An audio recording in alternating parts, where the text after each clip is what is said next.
Hi, I wanted to put this out there. I wanted to make sure that I put this out there because this is just information that I find. And I think we all should know this. I think we should all research things. I think we should keep our ears open and our eyes wide open and take off those rose-colored glasses because we're always looking for someone else to protect us, someone else to take care of the things that are threatening us in some way. Okay, and so we have these regulatory powers that are in positions to do just that, to protect us as a consumer, to protect us as people, to protect us as a society, as an environment, as a community. Okay, so there are a couple of them. There's the FDA, there's the World Health Organization. These things are put in a position of power so that they can basically protect us, to protect us. Seriously, to protect us. I learned long ago. Okay, I learned long ago. The only one that's going to protect me is me. And I could say this from many different avenues, but I'm going to talk about a health perspective. Now, think about it. I smoked for over 20 years, actually over 30 years, maybe even over 40 years, because I just quit 8 years ago. Okay, so, and I haven't gone back since, but I smoked for all those years, and it never dawned on me that, you know what, it's going to come back and bite me right in the ass. You know why? Because they idolized it. They put it in magazines. They put it on TV. They had the advertisements with the, the lady smoking the cigarettes, and you'd look more mature, and people would treat you different. And I got sucked in, just reeled me right in.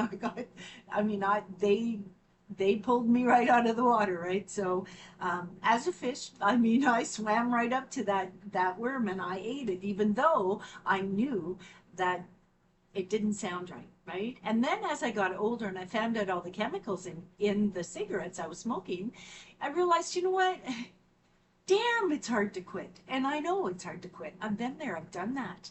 And if I hadn't been so vehemently determined and angry about what was taking place in my body, I might have continued on that downward pathway, okay? But I decided that morning I was going to quit. That night, my body was in such a state of anxiety that, you know what? I had a stroke. And now I'm living with the repercussions of that, right? But it all stems from the fact that I decided at the age of 14, actually I was 13, that I was going to attempt to give it a shot, to try it. Everybody else was doing it. And I felt more mature. I felt like people would look up to me, like they would pay attention to me. And so I thought, well, yeah, we're going to smoke. Well, I smoked for a long time and I ruined my health. Okay. But the powers that be know and knew that there was chemicals in the cigarettes, and they knew and they know to this very day the dangers of smoking, the dangers of anything that is burnt becoming a carcinogen. They still sell bongs, even though they're finding that even vape machines, right? They're still selling that product, even though it has been proven, okay, and it has been studied that vaping is killing our young people, our youth, okay? Like, just this world is going to hell in a handbasket. I'm telling you, the only one that's going to protect you is you. Don't be counting on these regulatory powers to tell you what's good for your body and what's not. They told us that the big V was going to be, oh, it's fine, it's fine. And how many people died from that? I strongly, strongly believe that rules are put in place for a reason. And there were rules basically before anybody got any V's, okay? It would have to be it would have to be studied. It would have to be watched for 10 years. And now, because they thought that we were going into this period of emergency, that they had to push it. They had to push it without waiting for the results of that longevity, how long they watched it, how long it was researched, okay? And still to this day, you have the powers that be are saying, well, you know what, no, it's better to do it than not to do it. Well, you know what? Whatever, whatever. It was better. I mean, they pushed me to smoke. They pushed everyone to smoke. It was advertised. It was like the cool thing to do. And look where it got me. Look where it got me. Seriously. I have had to change my lifestyle in so many different ways because of the fact that I believe it wouldn't affect me, right? Okay. Well, once again, and I would love to show you this. But unfortunately, I don't eat any of the foods that it's advertised on, and so I can't. I can't show it to you. But there is a thing called titanium dioxide, and it is used as a color enhancer in products, in food. And you find it in many of the products in the grocery store. And we're talking across the board, okay? I'm in Canada. Okay, I'm in Canada.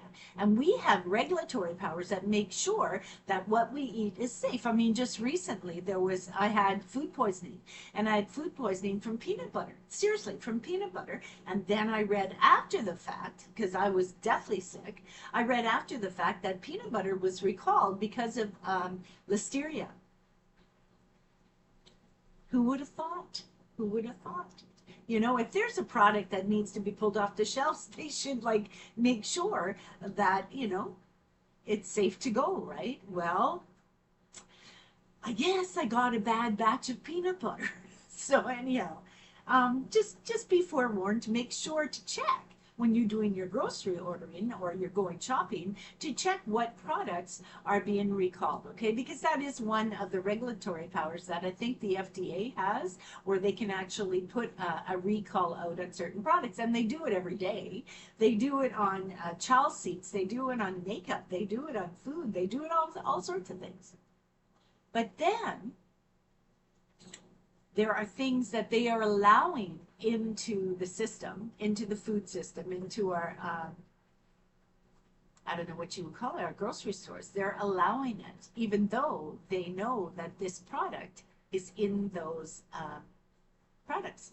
They know that this chemical is in those products, okay? And it is called titanium dioxide. Titanium dioxide, as I said, is a color enhancer, okay?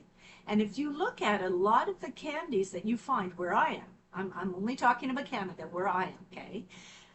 You will find, if you pull M&Ms off the shelf, if you pull certain specific candies off the shelf, okay, and look at the back, if it has titanium dioxide in it, be aware. Be forewarned. Know what the hell you're putting into your body. Know what the hell you're putting into your kid's body, okay? Make sure that you know exactly what you're purchasing. Hang on, I have to turn my water on.